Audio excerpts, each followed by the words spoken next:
Hello viewers, সবাই কেমন আছেন? আশা করি সবাই ভালো আছেন আর আমিও অনেক ভালো আছি।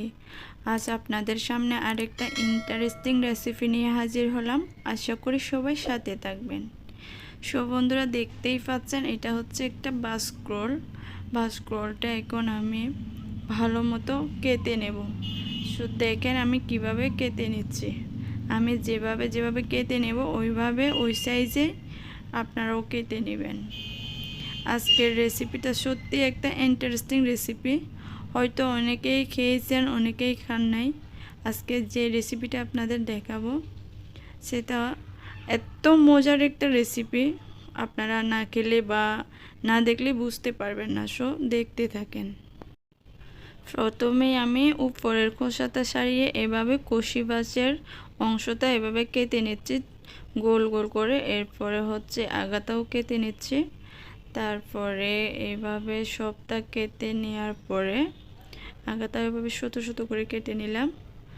এরপর হচ্ছে আমি এটা সাইজে এরকম ছোট ছোট করে আরও ছোট করে নিচ্ছি।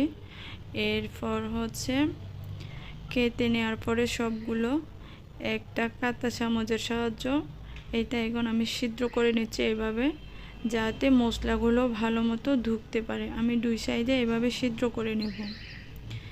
এরপরে সবগুলো ছিদ্র করে নেওয়া শেষ হলে ভালো মতো ধুয়ে নেব। এই দেখেন আমি কিভাবে ছিদ্র করে নিয়েছি সবগুলোতে কিন্তু ছিদ্র করছি। এরপর হচ্ছে ভালো মতো ধুয়ে সিদ্ধ করে নেব। সিদ্ধ করার জন্য একটা পাত্রে নিয়ে নিচ্ছি আমি। এরপর দিয়ে দেব এখানে লবণ আর পানি, এছাড়া কোনো কিছু দেব না। লবণ আর পানি দিয়ে ভালো মতো নরম করে সিদ্ধ করে নেব। প্রথমে এই যে পানি দিয়ে দিচ্ছি। এরপরে হচ্ছে সিদ্ধ করার জন্য চুলায় বসিয়ে দেব। আর এইদিকে চুলায় ওইটা বসানোর পরে এইদিকে হচ্ছে মরিচ, লাল মরিচ আর হচ্ছে পাঁচফোড়ন ভালো মতো ভাজি করে এগুলো এখন বেটে নেব এখানে। এরপরে হচ্ছে চলে যাব মূল রান্নায়। আমি এখানে পাঁচফোড়ন আর মরিচ একসাথে ভাজি করে নিয়েছি, তাই একসাথে বেটে নিচ্ছি পরিমাণটা অনুযায়ী। আপনারা চাইলে আলাদা আলাদা করেও নিতে পারেন। আমি একসাথে করে নিয়েছি যেহেতু আমি পরিমাণটা সে অনুযায়ী দিয়েছি। এরপরে হচ্ছে এটা এখন একটা বাটিতে ঢেলে এক সাইডে রেখে দিলাম। এরপরে হচ্ছে বাস্কুড়গুলো সেদ্ধ হয়ে গেছে, একটা ঝাঁকনিতে ঢেলে নেব। এরপরে হচ্ছে ঢেলে নেওয়ার পরে এটাও এক সাইডে রেখে দেব ঠান্ডা হওয়ার জন্য।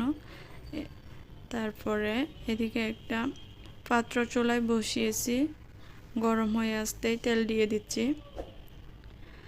তেলটা দেওয়ার পর তেলটা গরম হয়ে আসলে দিয়ে দিচ্ছে গোটা রসুনের কোয়া। আপনারা কতটা দিবেন সে অনুযায়ী দিবেন। তারপরে দিয়ে দিচ্ছি গোটা পাঁচফোড়ন।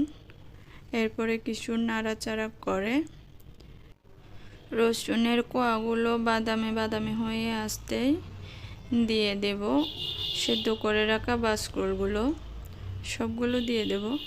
এরপরে নাড়াচাড়া করে ভালোভাবে দিয়ে দেব হলুদ গুঁড়ো, লবণ স্বাদ মতো। তারপরে হচ্ছে আরও নাড়াচাড়া করে দিয়ে দিচ্ছি পাকা তেঁতুল কিছু, 4-5টা দিয়ে দিচ্ছি এরকম বিচি।